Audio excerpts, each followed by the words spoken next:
Hello and welcome to Middle East Insider.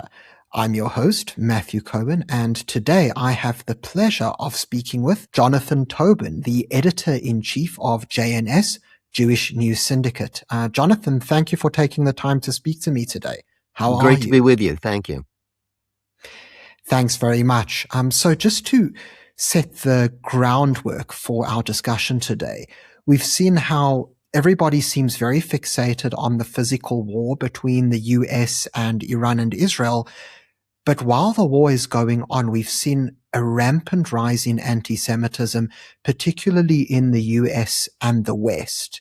And something that I've noticed, for those who might not know, I'm South African born, is how even in a place like South Africa, there seems to be this rise. Just the other day, we saw the Cape Town Marathon where Jewish and Israeli runners were bombarded by a pro-Palestine mob chanting bomb, bomb Tel Aviv and saying that Cape Town is not Tel Aviv, basically saying they're not welcome. And we've seen how university campuses also seems to have been overrun. There's an Israel Apartheid Week that goes on annually, and the University of Cape Town engaged in a boycott of their own, where they actually had the UCT Council adopt a resolution to boycott all Israeli academic institutions affiliated with the Israeli military. And in actual fact, they even decided to reject the International Holocaust Remembrance Alliance working definition of anti-Semitism. Now, of course, for those in places like South Africa, this might seem like quite a shock, but we understand that this sort of pattern has already emerged in the United States for quite some time. And so what I'd like to ask is, when we take a look at these encampments and anti-Israel protests and academic boycotts, Jonathan, where exactly is this all coming from, and who's funding it? Well, that's the excellent question to be asking. In the short term, I think it's not even so much the U.S. conflict with Iran that has triggered this. We've seen an explosion of anti-Semitism around the world, certainly here in the United States, since October 7th, 2023. The Hamas-led Palestinian attack on Israel was the signal for just a surge of people hating Israel, of support for anti-Zionism, this not merely double standards, but a demonization of Israel, a willingness to believe blood libels, like the false accusation of genocide, along with the apartheid state accusations. But it didn't start on October 7th either. This has been building for decades. Certainly within the United States, we've seen how the progressives, the hard lefts, long march through institutions, specifically academia, has gradually led to a takeover. Much of the rhetoric of the left was about race, critical race theory, intersectionality, settler colonialism theory.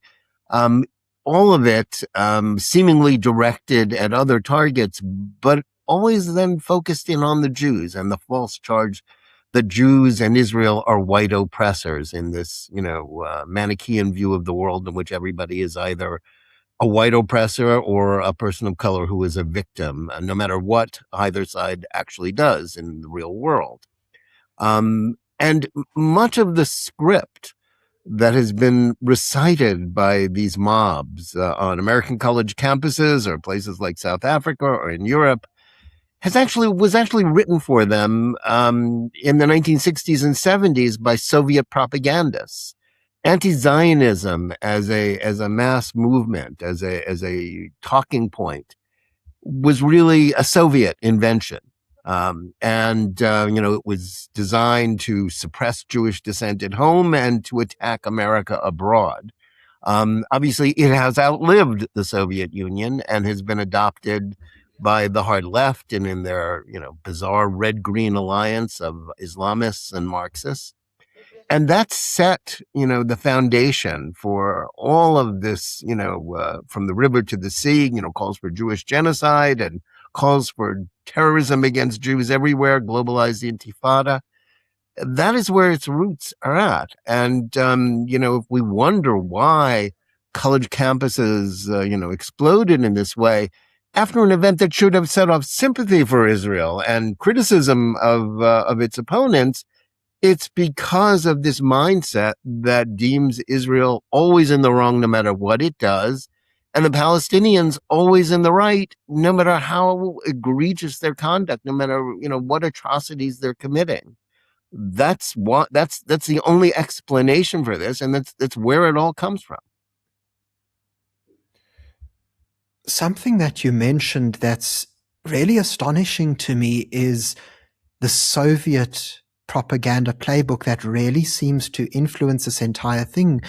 Because, like you rightfully said, this didn't just begin on October the 7th. And what's particularly interesting to me, actually taking back to the South African perspective, is the fact that the ANC, who is the biggest party in government, actually had Marxist and communist roots, being Soviet aligned, including during the 1960s, which is when, of course, as you mentioned, this really started to play out. So it's quite interesting to hear you mention that, because it doesn't seem to be covered nearly enough. But unfortunately, what we're also seeing is this rise in anti-Semitism in the political sphere. And so it's not just academic, but rather amongst political leadership as well. And we see it on both sides, right? We see it on the right, where you have the sort of woke right groypers, the likes of the Tucker Carlsons and Candace Owens.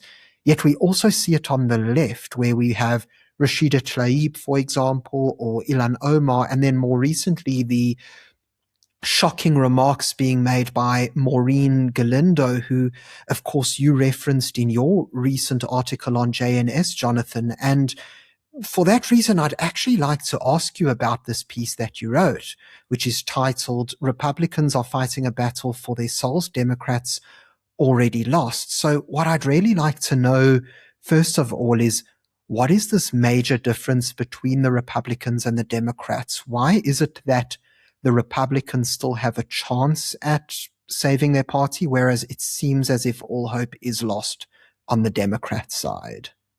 Well, the problem for the Democrats is that its base has been marinating in the same ideology that I just referenced, in terms of why college campuses turned, why, the education system in this country, became, captured by, the hard left and its, distorted, skewed views of Israel and Jews.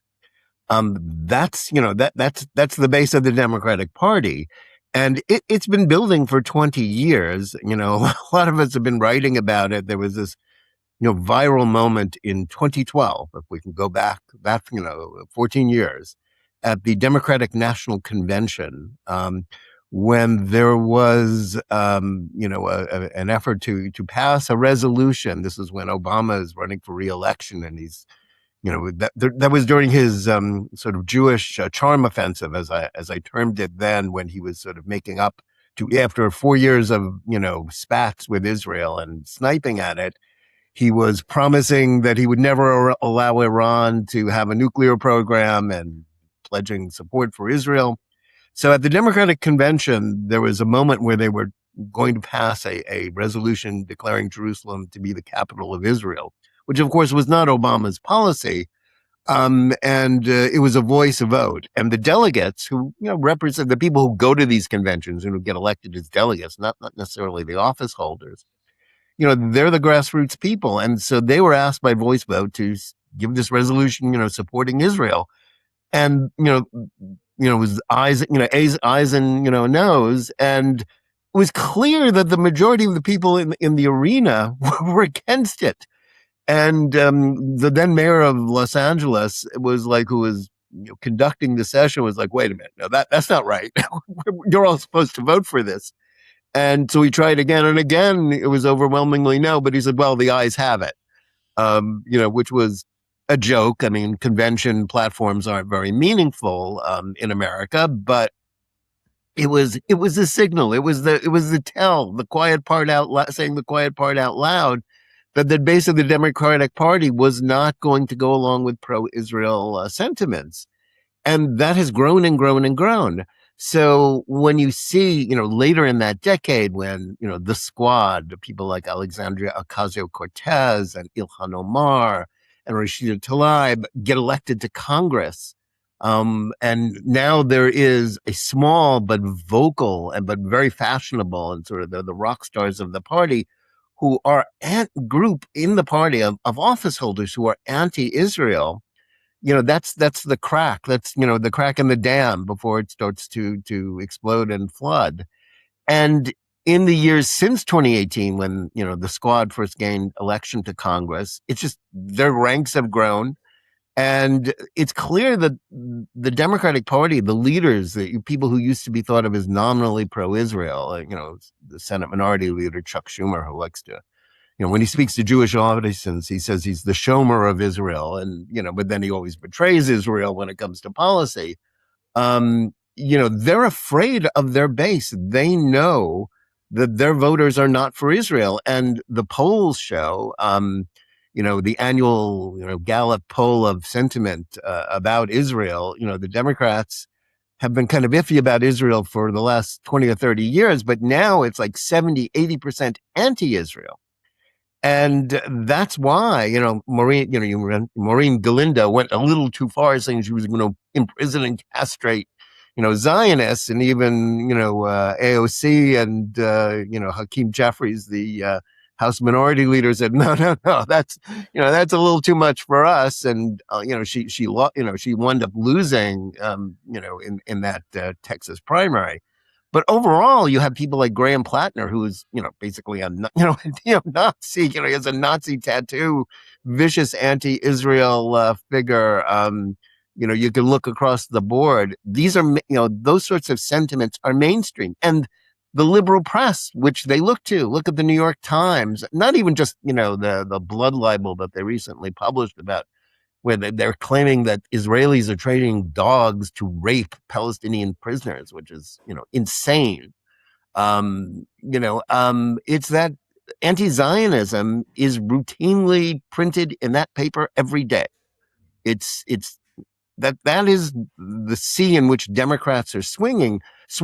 And so when you have even pro-Israel Democrats, nominally pro-Israel Democrats, like Pennsylvania Governor Josh Shapiro, and others, they have to tone it down if they want to even have some, they're tone down their support of Israel and always, saying, well, we're against Israel's government and we think they're bad.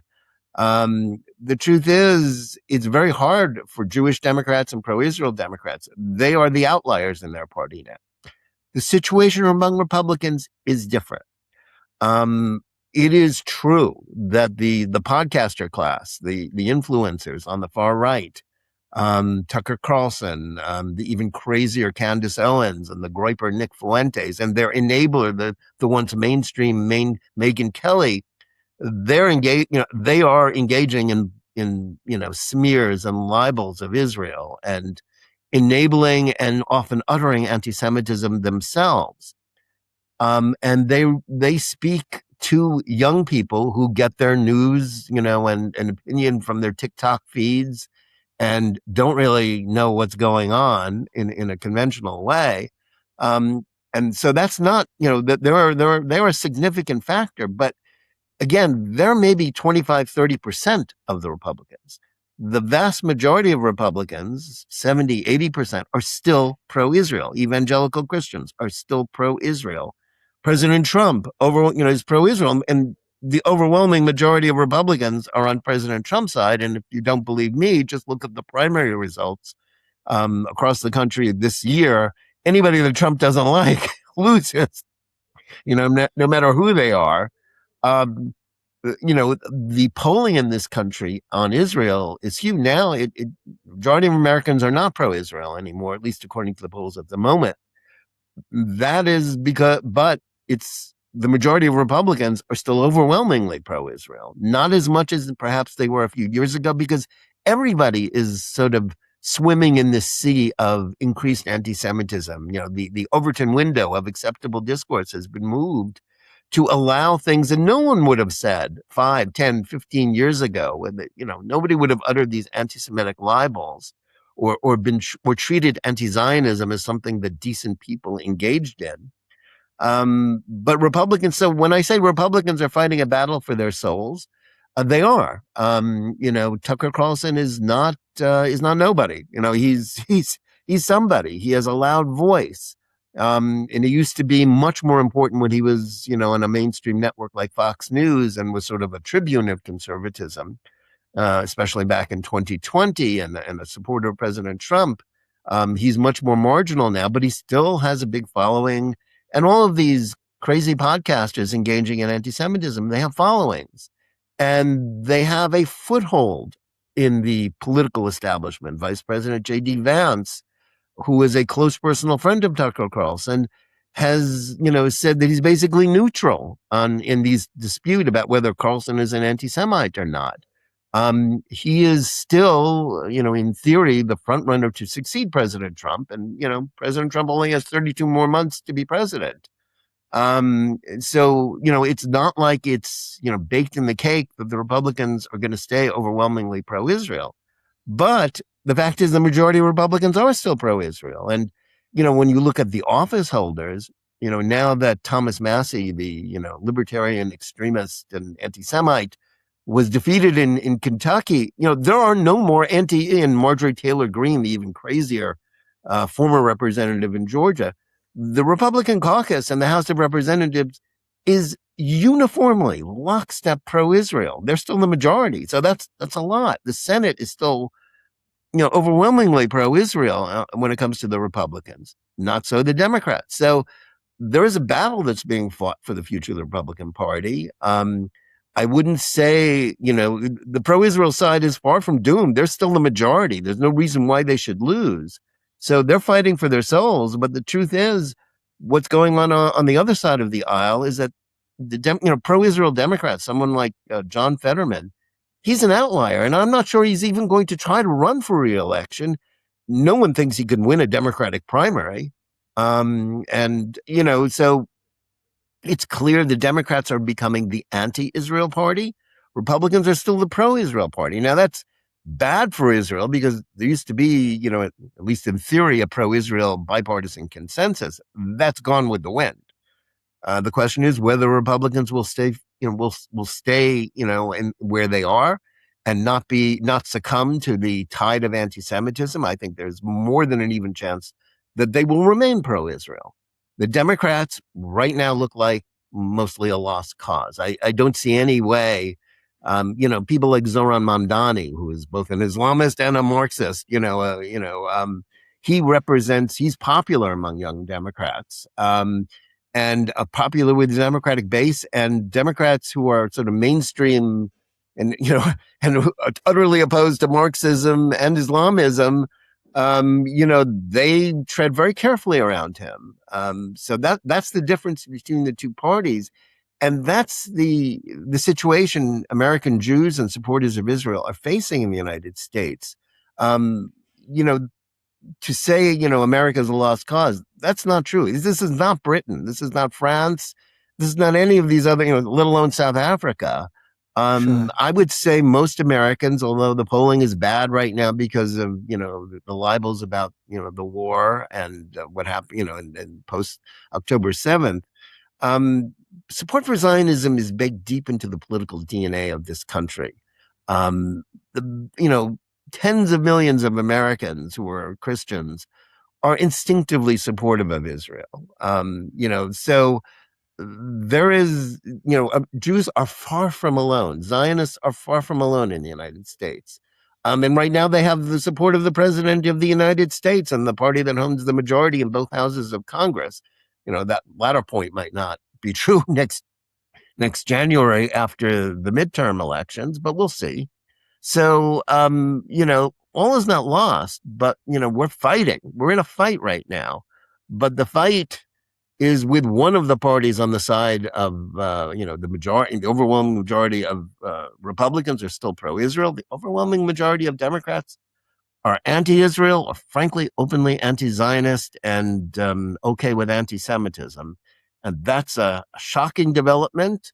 But it's also understandable given, as I said when we were speaking of the way the progressives and the left has adopted these toxic theories that lead inevitably to anti-Semitism. Right. Well, I think you've laid that out incredibly well, especially the difference between where the Republican Party finds itself and the Democratic Party finds itself. And so I guess what I'd like to end off with is this. We do know that the majority, although a declining majority of American Jews are historically Democrat voters. And so what I'd like to know is what would your advice to the Jewish population of America be? Do you basically switch to the other side of the aisle? Do you give up on some of those liberal values you once held? What is the path forward for American Jewry? Well, I should say, first of all, as the head of a nonprofit, I don't tell people how to vote and engage in Sure. partisanship. I'm in the Jewish ideas business, not in the parties and politicians business. But, certainly Jews who still care about Israel, and there's a minority that is anti-Zionist, we have to recognize that, the toll of assimilation has been paid, and there is a decline in Jewish peoplehood that is a result of, a lot of sources that have nothing to do with Israeli politics or who's leading Israel or even what is happening in the war. The majority of American Jews are still liberals and Democrats. That's, people have written books explaining that, on one foot. In an age when politics is now plays the role that religion used to play in people's lives, this whole idea of social justice and what some people consider liberal values, is their religion. And I just saw a poll conducted by Jewish Democrats, so take it with a pound of salt, not a grain of salt. Saying that that a majority of American Jews think that President Trump is anti-Semitic, which is basically insane. He's taken more action against anti-Semitism than any previous president. He's the most pro-Israel president we've ever had. Now there are other reasons for people not to like him or to oppose him. But, sort of anybody I don't like is Hitler, it seems to rule Jews as well as everybody else. I think if you care about this battle against anti-Semitism, you've got to take the partisan blinders off and see who your friends are. Your friends are the people, like evangelicals and not the traditional allies of Jewish liberals. And to understand that, the so-called progressives, the Mamdanis, the AOCs, and the others who are basically mainstreaming anti-Semitism and anti-Zionism, they're not liberals. They're illiberal. They're as illiberal as you can get. They may have many disagreements with Trump on a lot of different issues. They just can't stand him. And certainly they disagree with Republicans on social issues. But on foreign policy and on this basic battle against anti-Semitism, they need to do two things. Number one, they have to fight for their own party and not give up. And too much of the Jewish left and Jewish liberals just kowtow to the progressives. They're so afraid of being out of sync with whatever liberal fashion is, whatever the left, is fashionable opinion is, that they are afraid to fight. They need to fight for their own party. It looks like a lost cause, the Democrats right now, but everything in politics always changes. Everything is always moving. They need to fight. I've been saying that for years. It's not as if there are no Jewish Democrats left who still care about Israel. There's some. And they need to fight for them, and they need to fight for their party. A few people, like just one example, Representative Josh Gottheimer, who's a Democratic member of the House of Representatives from New Jersey. He's been speaking out about anti-Semitism within his own party. We need more people like that who are fighting for their party. And those who don't see any hope there, they're probably going to have to make new alliances. And, quite frankly, Jewish Republicans, pro-Israel, pro-Israel Americans who are Republicans have to fight for their party. They can't tolerate, there has to be a line drawn in the sand. And, Tucker Carlson can't have a speaking, and I don't think he will, because President Trump is still in charge of the Republican Party. He had a speaking, slot at the Republican National Convention in 2024. I don't expect to see him welcomed there. I don't think any of these groyper anti-Semites should be welcomed in the Republican Party anymore. And quite frankly, I think J.D. Vance, if he's going to have a serious run for the presidency in 2028, and by all accounts, that's what he's thinking about. He's going to have to give up Tucker Carlson if he wants to be the Republican nominee in 2028. He has yet to show us that he has the courage or the character to do that. But if he does, then it's a different story. And quite frankly, if there is an opponent in that race, like someone like Secretary of State Marco Rubio, we don't know that he will run. He's someone who is a solid friend of Israel, a solid supporter of Zionism. Then we're talking about a real choice. If in 2028, the presidential contest is between, an unabashed pro-Israel candidate on the right and an unabashed anti-Israel candidate on the left, we'll have a real test. And I wouldn't assume that, the Democrats win that contest if they're being championed by someone who is anti-Israel and okay with anti-Semitism. But we're going to see how that turns out. As I said, everything in politics always changes. Every time anybody in this country wins an election, they always think it's the beginning of a 1,000-year Reich. And within 2 to 4 years, they find out very differently. So don't assume that the trends that are so, prevalent today will still be there 2, 4, 6 years from now. But the pro-Israel movement, the pro-Israel community, and the Jewish community have a fight on their hands. They have a fight on their hands in both parties. But the point I was trying to make in the piece I wrote the other day is that, they're winning in the Republican Party. It may not seem that way sometimes with the way the press covers it, but the pro-Israel side is winning among Republicans. It's definitely losing among Democrats. That doesn't have to stay that way forever, but that right now, that's the way the correlation of forces line up. Right. Well, Jonathan, I'd like to thank you for coming onto the show. Before we leave it, for anybody who is interested in hearing and following more of your work, where can people find you?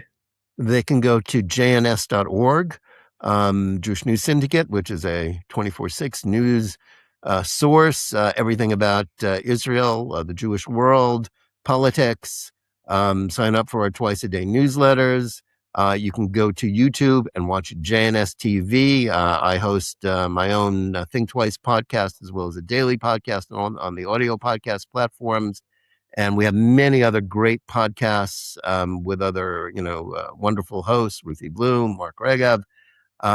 So go to JNS TV, and to follow me on X, go to Jonathan S_Tobin. Fantastic. Well, thank you very much for joining me today, Jonathan. I appreciate your time. Thank you. Thanks, everybody, for tuning in. If you enjoyed the interview, please make sure to follow Jonathan Tobin and, of course, like this video and subscribe to this channel for more content.